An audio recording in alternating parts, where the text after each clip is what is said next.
নেই গ্যাস, জ্বলছে না চুলা, পানির নিচে তলিয়ে গেছে ঘর। খালি পেটে বন্যার পানিতে দাঁড়িয়ে আছেন অসহায় মানুষ। এক নাগারে চলা বৃষ্টিতে পুরো লক্ষ্মীপুর থই থই করছে পানিতে। কোমর সমান পানিতে দাঁড়িয়ে আক্রান্ত মানুষজন বলছেন, এত বৃষ্টি আর পানি তারা জীবনেও দেখেননি। লক্ষ্মীপুরের প্রায় ৬ লাখ মানুষ পানিবন্দী হয়ে পড়েছেন। লক্ষ্মীপুর সদর, রামগতি, কমলনগর, রায়পুর ও রামগঞ্জ জলাবদ্ধতার কবলে পড়েছে প্রায় সব এলাকায়। ৪ দিন ধরে বেশিরভাগ ঘরবাড়ি জলমগ্ন হয়ে আছে। গত ৪ দিনে লক্ষ্মীপুরে ৩১২.৮ মিলিমিটার বৃষ্টি হয়েছে। কয়েকদিনের টানা বর্ষণে জেলার সবকটি খালের পানি বাড়ছে বলে জানিয়েছে লক্ষ্মীপুর পানি উন্নয়ন বোর্ড। এতে কয়েক হাজার পুকুরের মাছ ভেসে গেছে, তলিয়ে গেছে আমন ধানের ক্ষেতসহ শত শত হেক্টর জমি, শাকসবজি।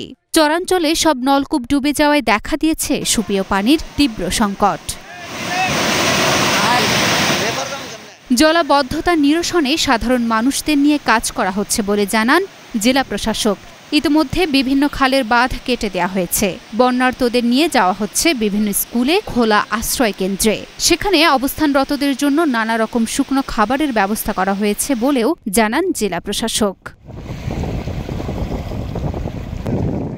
Luna Afroz, Nipa, Dhaka post.